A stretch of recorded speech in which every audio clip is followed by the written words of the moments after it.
수업 시작하겠습니다. 반갑습니다. 자, 오늘 237페이지 환지 조금 더 설명드리고 그 다음에 정비법 보도록 하겠습니다.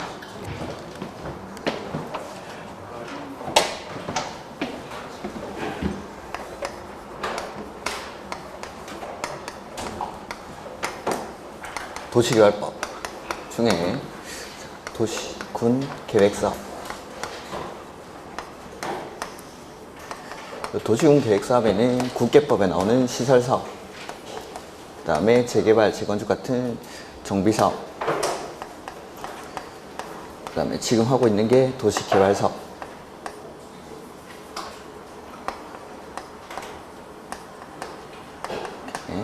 자, 개발사업 역시 도시군 계획사업의 일종이니까 맨 처음에는 항상 계획 만들고 하죠. 그래서 개발사업 할 때 만드는 계획이 뭐였죠? 개발계획. 개발계획을 만들고 나서 그 다음에 구역을 지정하죠.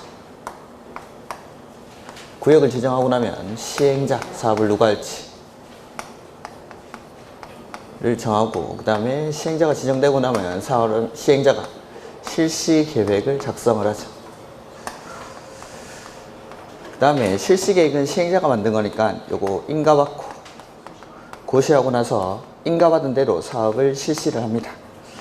실시할 때 크게 방법은 두 가지. 수용 방식이랑 그 다음에 환지 방식. 그 다음에 이 두 가지를 섞어서 하는 혼용 방식까지. 그 다음에 실시하고 공사가 완료되고 나면 마지막에 준공검사를 받죠.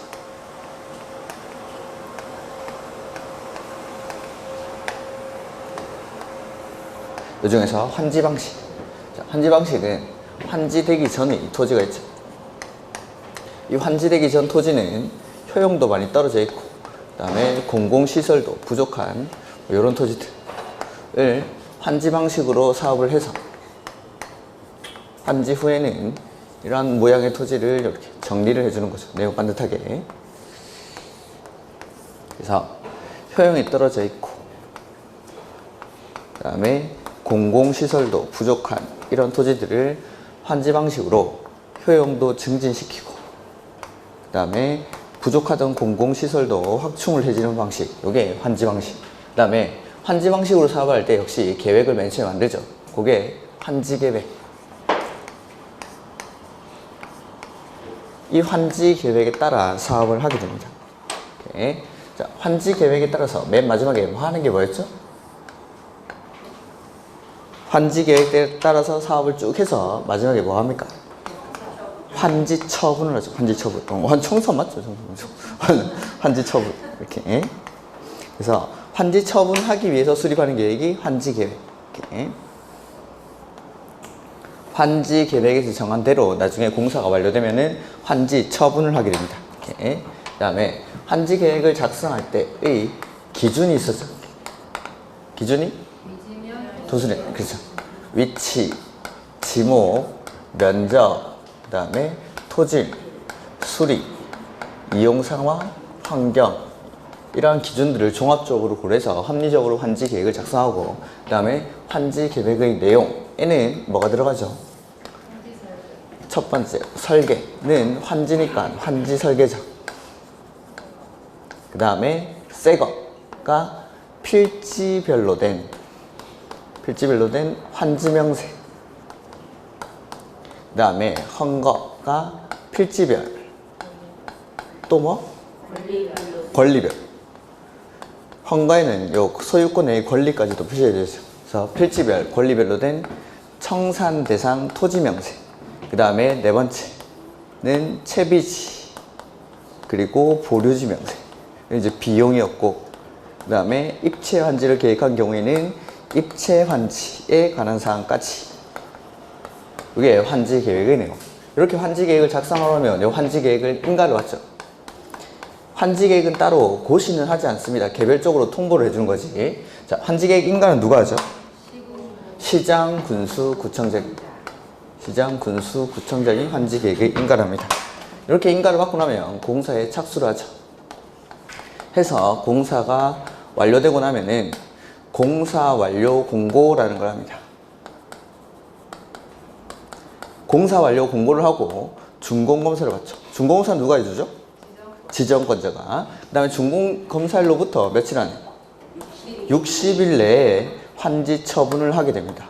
환지 처분을 하려고 할 때는 환지 계획에서 정한 사항을 공고를 하고, 이렇게 환지 처분 공고일의 다음 날이 되면 소유권 변동이 일어나죠. 즉 나는 원래 환지되기 전의 토지 소유자가 환지 처분 공고일의 다음 날이 되면 이 토지, 환지되고 난 이 토지를 종전 토지로 봐주겠다라는 거죠. 환지 처분 공고일의 다음 날부터. 그 다음에 환지를 하다 보니까 나는 이제 환지 처분 공고일의 다음 날이 되면 이미 환지되고 나서 이 토지의 소유자가 됐는데 제3자에게 대항하기 위해서 등기를 하죠. 그 다음에 환지하다 볼 때 더 받는 사람 있고 덜 받는 사람 있고 안 받는 사람 있죠. 이런 사람들 과부족분을 금전으로 청산을 해주죠. 이런 것들. 이게 환지 방식으로 사업을 하는 거. 이렇게 해서 237페이지 책을 한번 보면 환지 계획이란 도시개발 사업이 완료된 후 하게 될 환지 처분의 내용을 사업 시행을 하기 전에 구체적으로 작성하는 계획을 말한다. 따라서 환지 처분은 환지 계획에 의해서만 가능하다. 네, 환지 처분을 하기 위해서 수립하는 계획이 환지 계획입니다. 그래서 사업이 완료되고 그러면 환지 계획에서 정한 대로 그대로 환지 처분을 하게 되는 거죠. 그 다음에 환지 계획의 내용이 5가지 나오죠. 6번은 보실 필요 없고 환지 설계, 그 다음에 새거 해서 필지별로 된 환지 명세, 그 다음에 헌거, 필지별로 된 그 다음에 필지별 권리별로 된 청산 대상 토지 명세, 이 헌거에는 권리까지도 표시해줘야 되는 거. 그 다음에 채비지, 보류지 명세, 그 다음에 입체 환지를 계획하는 경우에는 그 입체 환지에 관한 사항, 이런 것들이 환지 계획의 내용. 그 다음에 가로 1번 고2 환지 계획의 내용의 원칙 보시면은 환지 계획은 종전의 토지 및 환지의 위지면, 토지 환경, 기타 사항을 고려해서 합리적으로 정해야 한다 해서 면적주의, 평가주의 이런 것들은 됐습니다. 그 다음에 적응 환지에 대한 특례. 그러니까 요 7가지 기준을 그대로 적용하는 환지가 적응 환지. 요 7가지 기준을 그대로 적용하면 적응 환지인데 이 적응 환지의 예외로 환지 부지정, 환지를 안 줄 수 있다는 거죠. 그래서 임차권자의 동의를 얻어야 한다라고 되어 있는데 그거는 그 박스 안에 보시면은 환지 부지정의 첫 번째 거 신청 동의에 의한 환지 부지정일 때 요럴 때만 임차권자의 동의를 요하는 거죠. 그래서 내가 환지를 원래는 받는 사람인데 환지 받기 싫어요 라고 신청을 하는 거죠. 그럴 때는 환지를 지정해 주지 않습니다. 다만 이런 사람들 지 마음대로 환지를 안 받아가지고 임차권자의 권리를 침해하면 안 되니까 이런 토지에 임차권자가 있을 때는 임차권자의 동의도 같이 받아야 된다는 거. 그 다음에 너무 작은 토지일 때, 과소 토지일 때는 환지를 지정해 주지 않는다는 거죠. 근데 내가 가진 토지가 과소 토지인지 아닌지를 판단할 때는 원래 내가 가지고 있던 면적을 가지고 판단합니까? 밖에 내는 면적을 가지고 판단합니까? 밖에 내는 거. 요걸 권리 면적이라고 했죠. 권리 면적. 밖에 내는 거. 권리 면적을 기준으로 과소 토지인지 아닌지를 판단합니다. 그 다음에 용도 폐지되는 공공시설 부지에 대한 환지 부지정은 다른 토지 환지 대상으로 정함. 요거는 원래 여기 공공시설이 있었는데 기존의 공공시설을 대체되는 새로운 공공시설을 사업의 시행자가 설치를 한 거죠. 그러면은 요 새거 누가 가져가죠? 공공시설을 관리할 관리청에 무상으로 기속이 되죠. 그러니까 이 관리청은 새거를 받는데 여기에 대해서도 환지까지 지정을 받아버리면은 2개를 받는 거나 마찬가지 효과가 일어나니까 요거 새로운 공공시설을 받았을 때는 이 공공시설이 받게 될 환지는 다른 사람의 환지로 지정을 해주겠다라는 내용이죠. 그게 그래서 새로운 공공시설을 받았으니까 이거에 대한 환지까지 지정을 받으면 새 거 받고 환지도 받고 2개를 받는 거니까 새 거 받았으니까 요거 기존의 공공시설에서 환지를 지정받을 거 요 토지에 대해서는 다른 토지 소유자의 환지로 지정을 해주겠다라는 내용입니다. 이렇게 그 다음에 공공시설 용지, 광명시가 가지고 있는 공공시설 부지에 대해서는 저 7가지 기준 중에 2가지를 적용하지 아니할 수 있는데 위치랑 면적 적용 안 하는 거 아니고 아니할 수 있다 이런 것들. 그 다음에 증환지, 가환지, 토지 면적을 고려해서 더 줄 수도 있고 덜 줄 수도 있고 이런 것들. 그 다음에 입체환지는 가만히 있으면 줍니까? 내가 신청해야 줍니까? 신청해요. 그래서 토지 소유자와 건축물 소유자의 신청에 의해서 입체 환지, 토지를 주는 게 아니라 구분 소유 대상이 되는 건물이랑 그 대지의 공유 지분으로 교부할 수가 있다는 거죠. 그 다음에 공공시설에 관한 공공시설 용지에 대한 조치, 아까 앞에도 써놨었죠. 위치나 면적은 적용하지 않는다는 아니고 아니할 수 있답니다. 요거 않는다는 아니고 아니할 수 있다. 그 다음에 채비지와 보류지. 경비에 충당하거나 규약, 정관, 시행규정 또는 실시계획이 정하는 목적을 위해서 일정한 토지를 환지에서 제외해서 보류지로 지정할 수 있고 그중 일부를 채비지라고 하는 거죠. 그중 일부. 그래서 환지로 정하지 않고 따로 빼놓는 땅을 보류지라고 하는데 그 중에 일부 경비에 충당하기 위한 땅을 채비지라고 부르는 거죠. 이렇게. 그래서 보류지라는 건 공공시설 용지 더하기 채비지. 이 보류지의 개념 안에 채비지가 포함이 되어 있는 겁니다. 이렇게. 그 다음에 뭐 팁은 됐고, 입체한지. 시행자의 주택 공급인데 시행자는 입체한지로 건설된 주택 등 건축물을 인가된 환지 계획에 따라 환지 신청자에게 공급해야 한다. 이 경우 주택을 공급하는 경우에는 주택법에 따른 주택의 공급에 관한 기준을 적용하지 않는다. 주택 공급 기준, 청약 통장 이런 거 필요 없다라는 거죠. 토지 소유자한테 그 토지에 가름해서 이거 주는 거니까. 그 다음에 뭐 1번의 그 밑에 보시면은 1번 시행자는 입체한지에 따른 주택 등을 공급하고 남은 건축물은 일반에게 공급하되 환지 대상에서 제외되어 도시개발사업으로 새로 조성된 토지를 환지받지 못하고 금전으로 청산받는 자 또는 도시개발사업으로 철거되는 건축물의 세입자에게 우선적으로 공급할 수 있다. 그 다음에 시행자는 주택 등을 공급하고 남은 건축물 등을 토지 소유자 외의자에게 분양하는 경우에는 분양 공고 등을 실시하여 공급해야 한다. 이건 일반 분양하는 거죠. 일반 분양. 그래서 토지 소유자들한테 주고 남은 게 있으면 일반 분양하는데 그쪽에 살던 사람들, 철거되는 건축물을 뭐 세입자라든지 환지를 지정받지 못한 사람들한테 우선권을 줄 수가 있다라는 게 1번의 내용입니다. 이렇게. 그 다음에 239페이지 동그라미 2번. 입체한지로 주택을 공급할 때 원칙 몇 개 주죠? 한 개. 그래서 한 명이 여러 개 가지고 있어도 하나 주고 여러 명이 하나를 가지고 있어도 하나를 주는 게 원칙. 근데 예외적으로 동그라미 3번에 소유한 주택의 수만큼 공급하는 경우가 있죠. 첫 번째는 과밀 억제 권역에 위치하지 아니한 도시개발구역의 토지 소유자 한테는 가진 것만큼 줍니다. 그 다음에 두 번째는 근로자 숙소나 기숙사 용도. 그 다음에 세 번째는 공공시행자, 국가 지자체 공공기관, 정부 출연기관, 지방공사 이런 사람들은 가진 것만큼 준다는 거죠. 그 다음에 주택 공급의 기준 보시면은 주택을 소유하지 아니한 토지 소유자는 기준 현재 A, B에 해당하는 경우에만 주택을 공급할 수 있다. 그래서 원래 내가 가지고 있던 게 주택이 아닌데 이 사람이 주택을 받고 싶다면 입체한지를 통해서 주택을 받고 싶을 때 N은 이 두 가지 요건을 충족해야 주택을 받을 수 있다는 거죠. 그래서 면적이 국장이 정하는 규모 이상인 경우, 뭐 이거 국장이 정하는 규모는 얼마인지는 모르셔도 되고, 그 다음에 종전 토지의 총 권리 가액이 입체한지로 공급하는 공동주택 중 가장 작은 규모의 공동주택 공급 예정 가격 이상인 경우, N은 주택을 가지지 않은 사람도 주택을 받을 수 있다라는 거죠. 이렇게. 그 다음에 시행자는 입체한지의 대상이 되는 용지에 건설되는 건축물 중 공급 대상자에게 공급하고 남은 건축물의 공급에 대해서는 규약, 정관 또는 시행 규정으로 정하는 목적을 위해서 채비지로 정하거나 토지 소유자 외의자에게 분양할 수 있다. 이런 것들. 다음 페이지. 환지 예정지가 나오죠.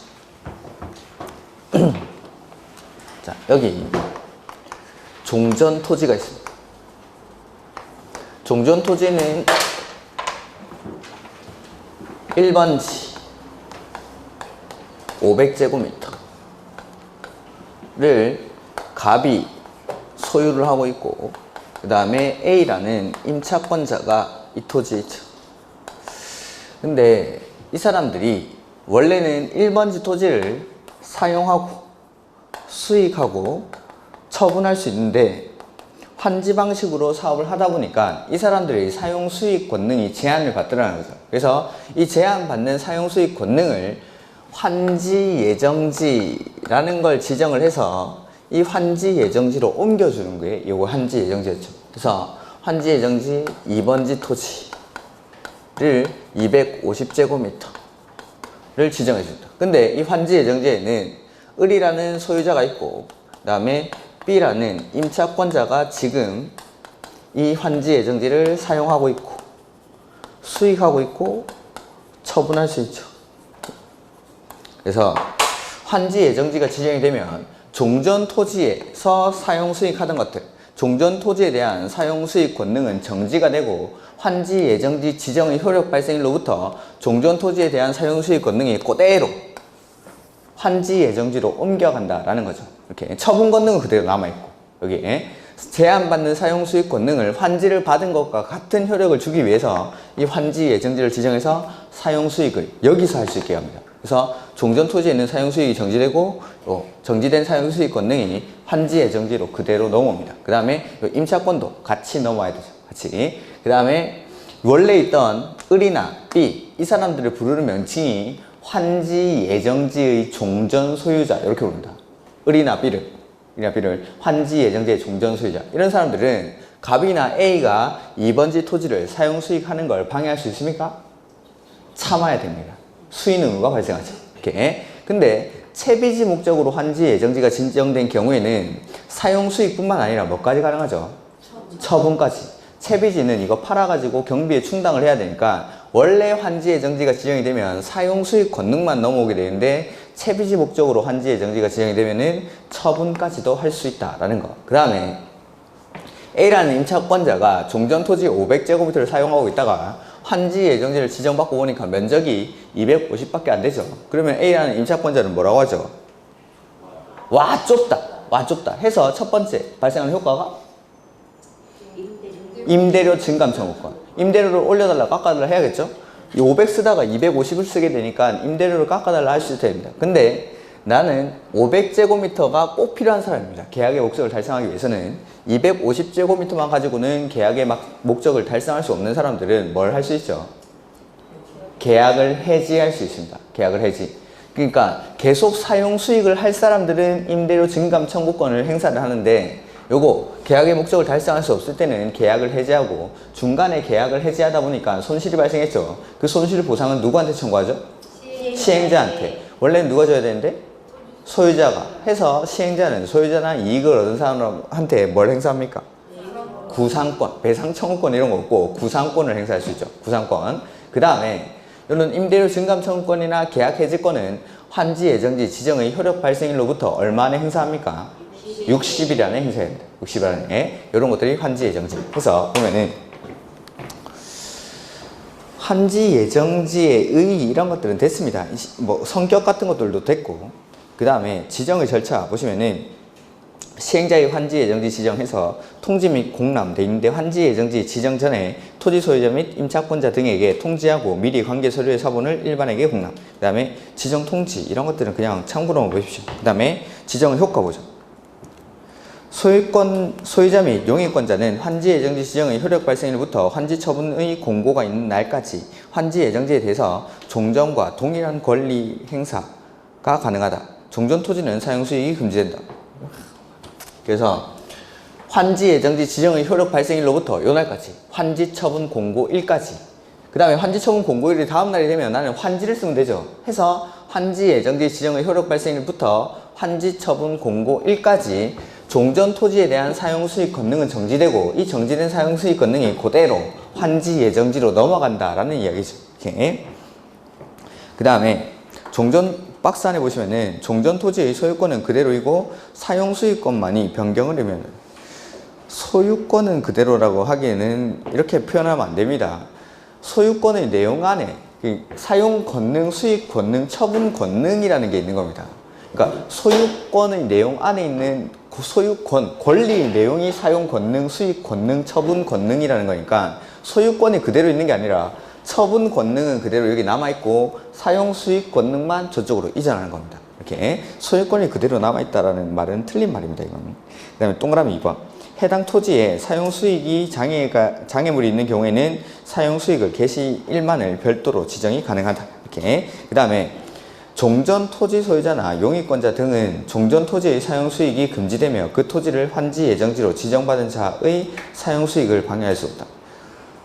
이것도 표현을 잘못 해놨는데 종전 소유자나 용익권자 등은 종전 토지의 사용 수익이 금지되며 그 토지를 종전 토지 소유자라고 하면 안 됩니다. 이건 환지 예정지의 종전 소유자라고 해야 됩니다. 환지 예정지의 종전 소유자. 종전 토지 소유자는 갑입니다. 갑. 지금 표현을 잘못 써놓은 건데 환지 예정지의 종전 소유자는 이제 환지 예정지가 지정되면 더 이상 이 토지를 사용할 수 없다 이 말이죠. 그리고 환지 예정지를 지정받은 종전 토지 소유자 이 사람 갑. 갑이나 A 종전 토지 소유자라는 건 갑이나 A 이 사람들이 환지 예정지를 사용 수익하는 것을 방해할 수 없다라는 거. 그러니까 을을 부르는 명칭은 환지 예정지의 종전 소유자, 갑은 종전 토지 소유자 이렇게 불러야 됩니다. 이렇게. 그래서 종전 토지 소유자나 용익권자 등은 종전 토지의 사용 수익이 금지되며, 요거는 맞는 말이고, 그 토지를 환지 예정지로 지정받은 자의 사용 수익을 방해받을 수 없다. 이거 좀 말을 막 너무 이상하게 줄여놨는데, 일단은 그렇게 이해를 하십시오. 이렇게 사람들. 그러니까 환지 예정지를 쓰던 을이나 B는 환지 예정지를 지정받은 사람의 사용 수익 권능을 방해하거나 뭐 할 수 없다라는 거죠. 이렇게. 그다음에 사용 수익의 정지. 시행자가 환지를 정하지 아니하기로 결정한 토지 소유자, 임차권자 등에게는 날짜를 정해서 당해 토지의 사용 수익을 정지시킬 수 있다. 그 다음에 환지 예정지 지정이나 사용 또는 수익의 정지 처분으로 인해서 이를 사용 수익할 자가 없게 된 토지는 그날부터 환지 처분 공고일까지 시행자가 이걸 관리한다는 거. 이렇게. 그 다음에 채비지의 사용 수익 처분 권능. 시행자는 채비지 용도로 환지 예정지가 지정된 경우에는 사업 비용에 충당하기 위해서 이를 사용 수익하거나 처분까지도 할 수가 있죠. 채비지 목적으로 지정됐을 때는 241페이지 보고 있습니다. 이런 것들이 환지 예정지. 그 다음에 환지 처분의 절차. 이렇게. 뒤에 보시면 242페이지 보시면 되겠죠. 환지 처분의 효과. 효력 발생 시기인데 환지 처분 공고일의 다음날. 어때? 환지 처분 공고일의 다음날이 되면 이제 효과가 발생하죠. 그 다음에 원칙적인 효과 보시면은 환지 처분 공고일의 다음날에 환지를 종전 토지로 본다. 그러니까 환지되고 나서 1번지 토지를 환지 처분 공고일의 다음날이 되면 요 토지로 봐주겠다는 거예요. 요 토지로. 이렇게. 나는 원래 이 토지의 소유자였는데 환지 처분 공고일의 다음날이 되면 이제 이 토지의 소유자가 되는 거죠. 이렇게. 그 다음에 환지 처분 공고된 날이 끝나는데 소멸한다. 자, 이렇게. 끝나는 때, 다음날 이런 거 말씀드렸죠. 그래서 새롭게 취득하는 권리의 시점을 표현할 때는 다음날이라고 표현하죠. 어떠한 권리의 시점. 그래서 언제부터 소유자가 됩니까? 뭐 언제부터 무언가를 취득합니까? 언제부터 소유권이 상실됩니까? 이런 것들은 다음날. 근데 만료점을 표현할 때는 끝나는 때라고 표현하죠. 끝나는 때. 그래서 원래 있던 권리가 언제까지 있다가 소멸됩니까?는 끝나는 때. 이렇게 만료점은 끝나는 때, 시점은 다음날 이렇게 표현한다는 거죠. 그래서 권리를 취득하는 시기는 다음날, 원래 있던 권리의 만료점은 끝나는 때라고 표현을 합니다. 이렇게 이런 것들은 문제 풀면서 한번 보도록 하고, 예외적인 효과. 행정상 처분이나 재판상 처분으로서 종전 토지에 존속하는 것, 이런 것들. 예를 이렇게 드렸죠. 여기서 살인사건이 발생했습니다. 살인사건. 그래서 법원이 이 토지에다가 증거보전 처분을 내린 거죠. 이 토지는 이 사람이 환지를 이쪽에 지정을 받으면 다행인데 어떤 사유를 내가지고 환지를 다른 쪽에 지정을 받았습니다. 그러면은 이 토지에 전속하는 행정상, 재판상 처분은 이 토지에 그대로 남아있는지 아니면 따라오는지 요거 물어봤었죠. 여기 남아있습니까? 그대로 따라와야 됩니까? 남아있어야죠. 살인사건은 여기서 발생한 거지 여기서 발생한 게 아니니까. 그래서 종전, 토지에 전속하는 권리. 종전, 토지에 전속하는 행정상, 재판상 처분은 환지에 영향을 미치지 않는다. 뭐 이렇게 표현이 되어 있었습니다. 기본서에는 영향을 미치지 아니한다. 이렇게. 종전, 행정상, 재판상 처분으로서 종전, 토지에 존속하는 권리는 영향을 미치지 아니한다. 이렇게. 그 다음에 지역권 역시 종전, 토지에 존속하죠. 지역권은 요역, 지의 편익을 위해서 승역, 지를 사용하는 권리니까 이 땅을 위해서 지역권을 설정을 하는 거죠. 그러면은 요거는 환지를 이쪽으로 받더라도 이 요역지 소유자가 받는 환지로 따라오는 게 아니라 종전 토지 옆에 그대로 존속을 한다는 겁니다. 땅을 위해서 설정한 권리니까. 다만 환지 방식으로 사업을 한 결과 행사할 이익이 없어진 지역권은 당연히 소멸을 해야겠죠. 그건 언제 소멸합니까? 끝나는 때. 끝나는 때. 만료점이니까. 언제까지 있다가 소멸합니까? 하니까 끝나는 때. 이렇게. 단 실익이 없는 경우 환지처분 공고 종료 때 소멸이 아니라 종료 때 소멸이라는 말을 쓰지 않고 환지처분 공고일이 끝나는 때, 환지처분 공고일이 끝나는 때 소멸하죠. 이렇게. 그 다음에 입찰제 효과 보시면은 건축물 일부와 그 대지의 공유 지분을 취득한다. 그 다음에 종전 토지에 관한 저당권은 건축물 일부와 토지의 공유 지분에 존속한 것으로 본다. 뭐 이런 것들. 그 다음에 채비지. 채비지는 누가? 시행자가. 채비지는 시행자가. 보류지는 환지 계획에서 정한 자가 각각 언제부터 소유자가 됩니까? 다음. 부터니까. 시점을 물어보니까 역시 다음. 이렇게. 그래서 채비지는 시행자가.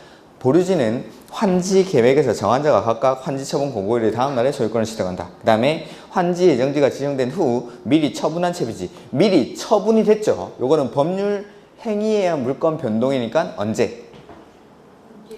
등기를 마친 때. 요거는 법률 규정이 아니라 법률 행위에 의해서 매매 계약을 맺었으니까 환지 처분 공고일 이전에 이미 처분된 채비지죠. 요거는 등기한 때. 그 다음에 3번 채비지 처분 보시면은 시행자는 채비지 또는 보류지를 규약, 정관, 시행규정 또는 실시계획이 정하는 목적 및 방법에 따라 합리적으로 이를 처분 또는 관리해야 한다. 그 다음에 행정청이 시행자가 채비지 또는 보류지를 관리하거나 처분하는 경우 국가, 지자체의 재산 처분에 관한 법률을 적용하지 않는다. 그 채비지 처분 이거 보지 마십시오. 3번은 그 다음에 환지 등기. 시행자는 환지 처분 공고가 있는 때에는 공고 후 며칠 안에 14일 안에 환지에 관한 등기를 해야 되죠. 환지에 관한 등기를. 그 다음에 이를 통지하고 토지와 건축물에 관한 등기를 촉탁하거나 신청해야 한다. 그 다음에 환지 등기 전 다른 등기의 제한인데 원칙은 다른 등기를 할 수 없는 게 원칙인데 예외적으로 등기 신청인이 확정일자 있는 서류로 환지 처분 공고일 전에 등기 원인이 생긴 것임을 증명하면 예외적으로 다른 등기를 할 수는 있다라는 거죠. 근데 이게 정비법에서 관리처분계획에 따라 소유권 이전할 때 소유권 이전 고시일의 다음 날이 되면 소유권 변동이 일어나죠. 그 정비법에서 하는 등기는 며칠 안에 하던가요? 지체 없이 합니다. 정비법에서는 지체 없이. 환지에서는 14일 안에. 그 다음에 환지에서는 예외적으로 다른 등기를 할 수 있는 경우가 있는데 정비법에서는 다른 등기를 할 수 있는 예외가 없습니다. 지체 없이 하니까. 이렇게. 그 다음에 도시개발사업의 기타 규정인데 청산. 환지를 청산하거나 그 대상에서 제외한 경우 과부족분에 대해서 금전으로 청산하는 것, 정산하는 제도를 말하는 거고 뭐 법적 성질 이런 거 보지 마십시오. 그 다음에 청산금 결정은 언제 하죠? 환지 처분하는 때. 확정은 다음 날. 결정은 환지 처분하는 때까지 결정을 하고 이 결정된 청산금이 환지 처분 공고일이 다음 날이 되면 확정이 됩니다. 그리고 이 확정된 청산금을 그 이후에 징수, 교부하게 되는 거죠. 다만 예외적으로 환지계획 인가 후 지체 없이 청산금을 결정할 수 있다 라고 되어 있는데 이거는 환지를 내가 과소토지든지 아니면은 신청 동의에 의해서 환지 대상에서 제외된 사람들, 환지를 지정받지 못하는 사람들한테는 청산금을 미리 교부할 수가 있죠. 미리. 원래는 환지 처분 공고된 때 결정을 하고 환지 처분 공고일이 다음 날에 확정이 되는데 환지를 지정받지 못하는 사람들한테는 미리 청산금을 교부해 줄 수가 있습니다. 그리고 그 교부하는 때 청산금을 결정할 수 있다라는 거죠. 요거는 좀 너무 말을 줄여서. 그래서 내가 신청을 하는 겁니다.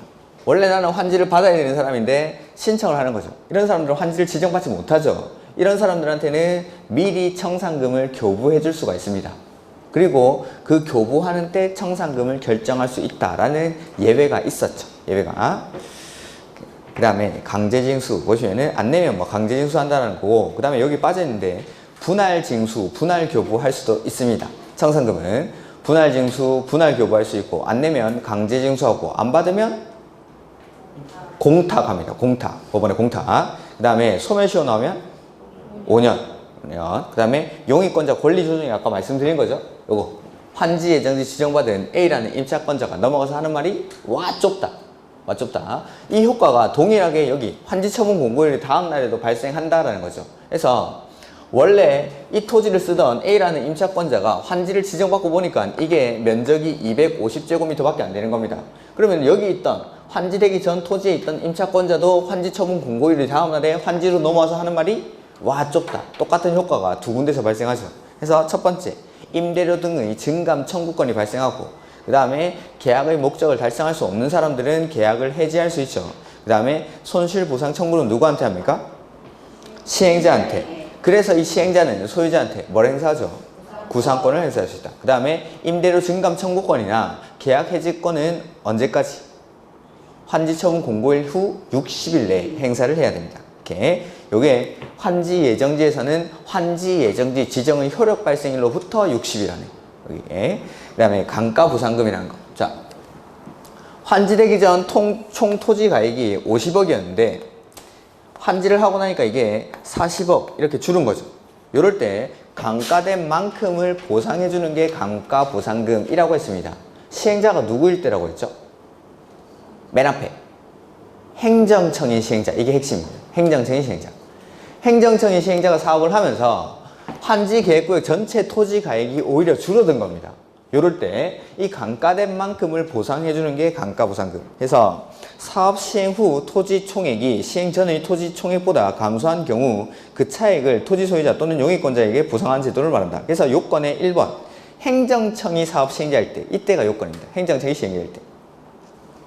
그 다음에 두 번째, 시행 후 토지 가액 총액이 시행 전보다 감소하였을 것. 그 다음에 어떨 때 이런 현상과 발생을 하는지가 나와 있죠. 공공용지를 과도하게 확보를 했을 때 이럴 때 이런 경우가 발생을 합니다. 그 다음에 방법, 토지 소유자 및 용익권자에게 지급한다라는 건데 팁 이런 것들은 보실 필요 없습니다. 그 다음에 도시개발 채권. 도시자 붙는 채권들은 누가 발행했죠, 이거? 지자체가. 도시군 계획 시설 채권, 우리 매수청구에서 배웠던 거죠. 매수청구권에서 자, 매수 의무자가 매수 청구를 받으면은 매수 여부는 얼마나 결정하죠? 6개월. 6개월 안에 매수할지 말지 여부를 결정하죠. 그리고 매수를 하기로 했을 때는 얼마 안에 매수를 합니까? 2년 안에 매수를 해야 되는데 그 매수할 때 원칙은 뭘로? 현금으로. 근데 예외적으로 발행하는 게 요거 도시군 계획 시설 채권이었죠. 그 도시군 계획 시설 채권은 매수 의무자가 누구일 때? 지자체일 때. 그래서 매수 의무자가 트, 꽝, 시, 군일 때 발행하는 게 도시군 계획 시설 채권. 원칙은 현금 줘야 되는데 예외적으로 발행하는 채권이니까 소유자가 뭐 할 때? 원할 때. 상환기간은 10년 이내로 했었죠. 그 다음에 소유자가 원할 때 발행하는데 소유자가 원하지 않더라도 부재부동산이나 비업무용 토지로서 매수대금이 얼마? 3천만 원을 초과하는 경우에는 그 초과분에 대해서는 채권을 발행할 수 있었습니다. 이렇게. 그 다음에 채권 발행에 관해서는 지방재정법을 준용한다라는 것. 이런 것들이 도시군 계획시설 채권. 그 다음에 여기도 도시로 시작하니까 발행자는 지자체. 그 중에서 시도지사가 발행합니다. 시도지사가. 목적은 도시군 계획시설 사업이나 도시개발 사업의 비용을 충당하기 위한 목적으로 해서 가로 1번 지자체장 가로 안에 시도지사가 행안부 장관의 승인을 얻어 발행이라고 되어 있죠. 그래서 시도지사가 발행하고 이 채권을 발행할 때는 행정안전부 장관의 승인을 받아야 됩니다. 이렇게 도시개발사업 또는 도시군계획시설사업에 필요한 자금을 조달하기 위해서 도시개발채권을 발행할 수 있다. 그 다음에 도시개발채권은 등록 발행할 수도 있고 무기명 발행할 수도 있습니다. 상환자 들어가는 건 무슨 채권이라고 했죠? 기명식 증권. 그러니까 상환자 없는 것들은 무기명으로 발행이 가능합니다. 그 다음에 발행 방법에 필요한 세부적인 사항은 조례로 정한다. 그 다음에 상환기간은 5년부터 10년까지의 범위에서 조례로 정하고 소멸시효 나오면 5년, 원금은 5년, 이자는 2년 이런 것들. 기출문제는 요거보다 내용이 좀 더 있는데 그거는 책으로 한번 보도록 하겠습니다. 나중에 문제 풀면서 몇 가지가 개발법. 그 다음에 이제 정비법이죠.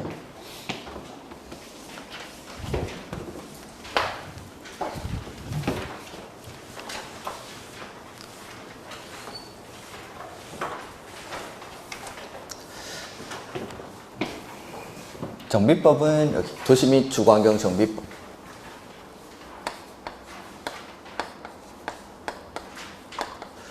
여기 나오는 정비사업, 재개발, 재건축 사업 등을 하기 위한 절차에 관해서 다룬 법률이 정비법.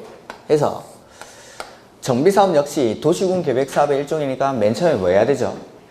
계획 만듭니다. 해서 정비사업 할 때 만드는 계획이 정비 기본 계획이죠. 정비 기본 계획을 만들고 나서 정비 계획을 입안합니다. 그 다음에 구역을 지정하죠. 구역을 지정하고 나서 시행자를 정합니다. 시행자가 정해지고 나면 이 시행자가 뭐 만들어야 되죠? 사업 시행계획. 개발법에서는 실시계획이라고 하고 정비법에서는 사업 시행계획이라고 부르죠. 사업 시행계획은 시행자가 만든 거니까 역시 인가받고 고시하죠. 그러면 인가받은 대로 이제 사업을 실시를 합니다. 이 실시에서 단계를 두 개로 나눴죠. 첫 번째는 분양 신청을 받죠. 분양 신청. 관리 처분 계획에 따라서 사업을 할 때죠, 이게. 그래서 분양 신청을 받고 이 분양 신청 받은 현황을 기초로 해서 관리 처분 계획을 수립을 합니다. 그 다음에 공사가 완료가 되고 나면 정비법에서는 준공 인가를 받습니다. 준공 검사나 준공 인가나 똑같은 겁니다. 이렇게. 그 다음에 정비법에서는 일단 맨 처음에 나왔던 게 사업 세 가지가 나오죠. 정비사업 세 가지가. 종류가 첫 번째 주거환경 개선사업. 주거환경 개선사업. 그 다음에 두 번째가 재개발사업. 그 다음에 세 번째는 재건축사업. 이렇게 사업의 종류가 세 가지. 그 다음에 사업의 특징들인데 요건 용어의 정의의 책을 보면서 좀 보도록 하죠. 자, 정비구역 보시면은 정비사업을 계획적으로 시행하기 위해서 지정 고시된 구역을 그냥 정비구역이라고 부르는 거죠. 그 다음에 정비사업 세 가지는 조금 이따 보도록 하고, 노후불량 건축물은 그냥 쭉 읽어보시면 이런 것들은 괜찮은데 뒷페이지에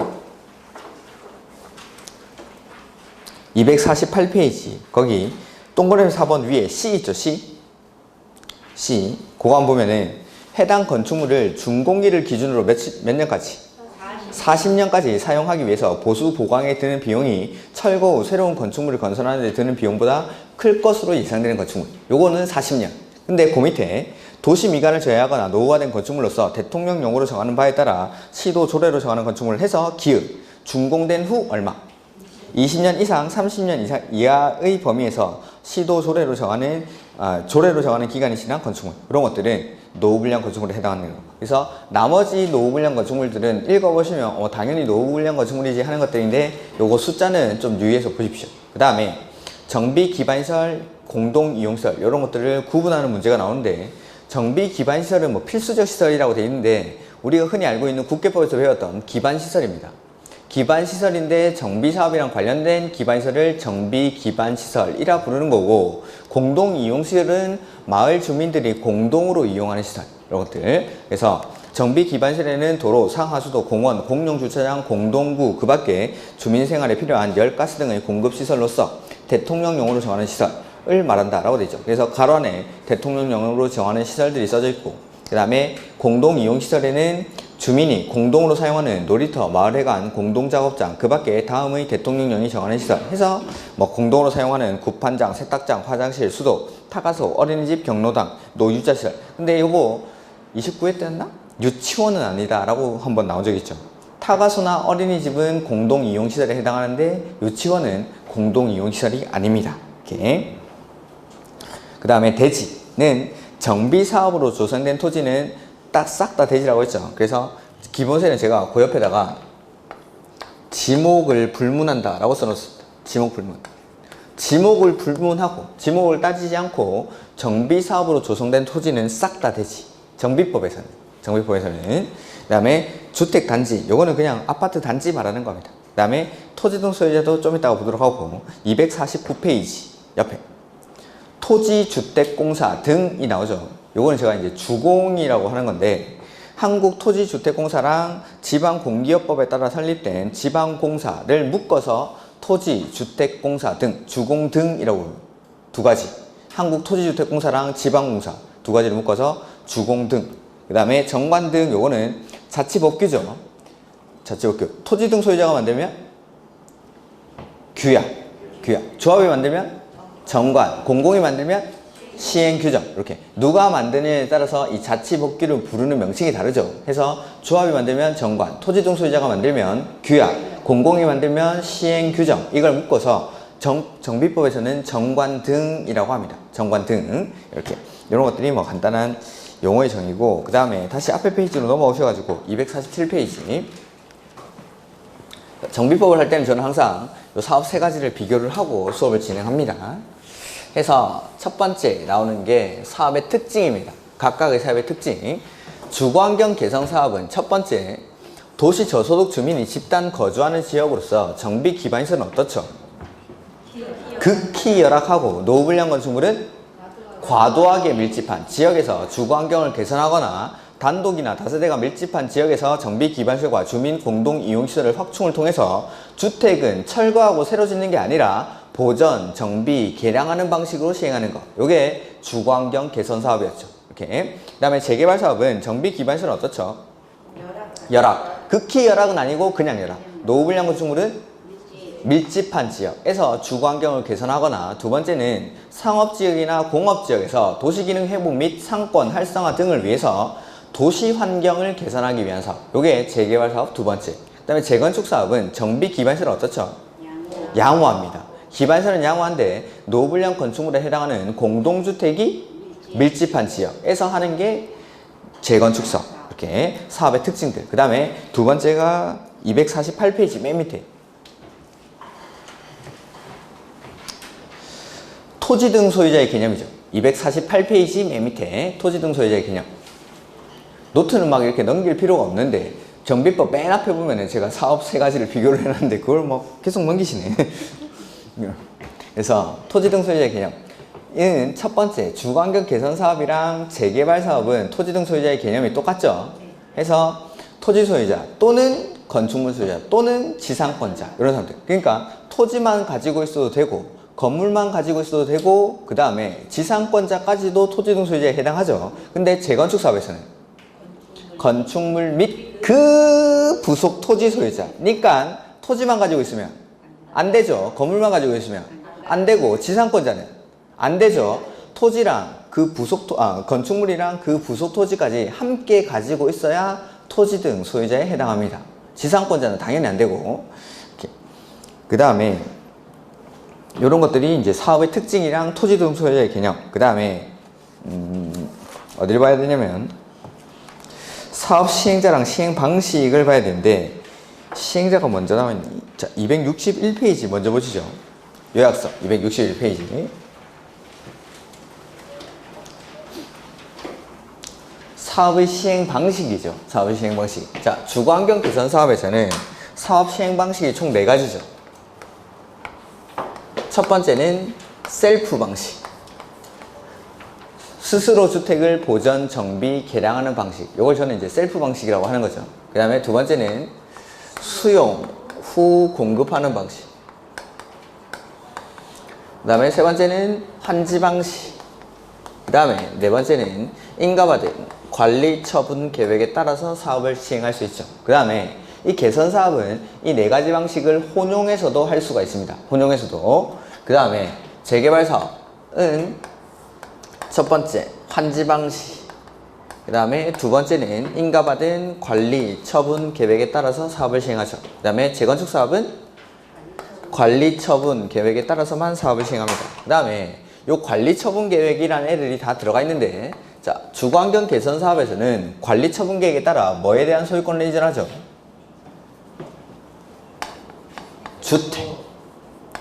주택 및 부대 복리 시설에 대한 소유권을 이전하죠. 근데 재개발 사업에서는 관리 처분 계획에 따라서 건축물에 대한 소유권을 이전합니다. 그 다음에 재건축 사업에서는 주택, 주거, 뭐까지?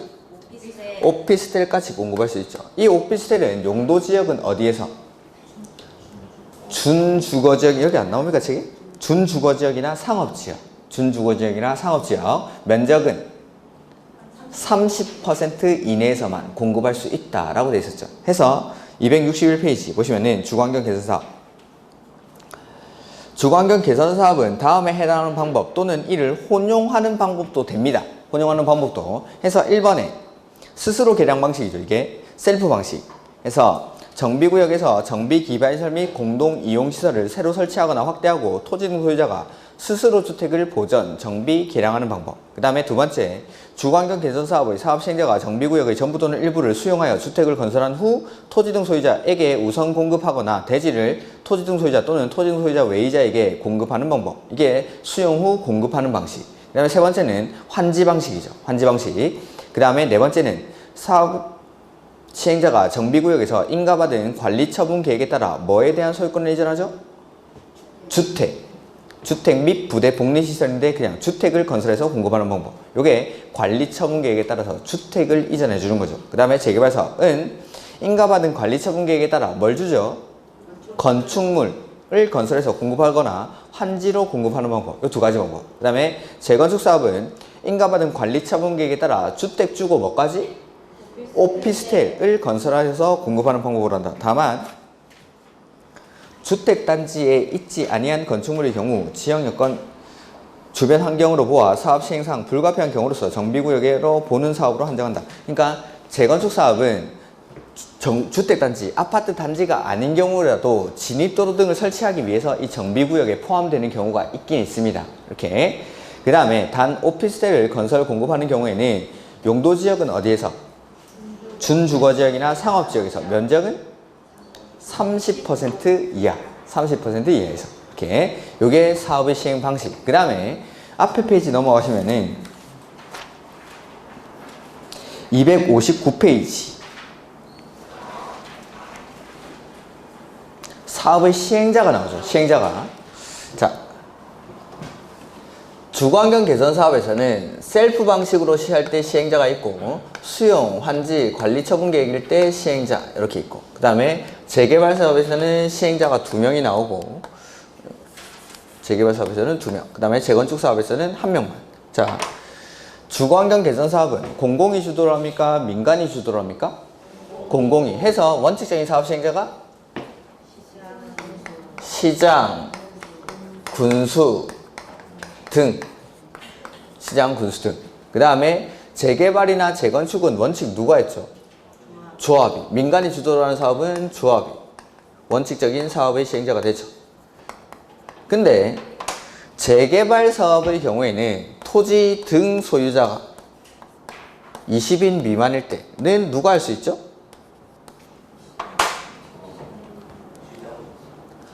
토지 등 소유자가 직접 합니다. 직접. 조합을 안 만들고. 이렇게. 토지 등 소유자가 20인 미만일 때 사람이 너무 작죠? 그러니까 조합 만들고 하면 절차가 복잡하니까 조합을 만들지 않고 토지 등 소유자가 직접 할 수 있는 사업. 토지 등 소유자가 하는 사업이 뭐죠? 재개발 사업. 재개발 사업만 토지 등 소유자가 할 수 있죠. 이렇게. 이렇게 한 정비법쯤 오면 이제 슬슬 대답하는 게 확률이 많이 떨어지죠. 이렇게. 그래서 개발법에서는 모든 권한을 지정권자가 행사한다고 했고, 정비법에는 이제 시장, 군수 등이 하죠. 해서 공공이 주도를 하는 주거환경 개선 사업에서는 원칙적인 사업 시행자가 시장, 군수 등. 그 다음에 민간이 할 때는 조합 만들어서 하는 게 원칙인데, 요거 재개발 사업의 경우에는 토지 등 소유자가 사업을 직접 할 수가 있습니다. 토지 등 소유자 얼마 미만일 때? 20인 미만일 때. 이럴 때. 그 다음에 나머지 내용들은 굳이 안 보셔도 관계가 없습니다. 그 다음에 셀프 방식으로 할 때는 시장, 군수가 원칙적으로 하는데, 말로만 해보면은 주공 등을 지정해서 사업을 할 수 있었습니다. 주공을 지정할 때 요건이 과반수 동의.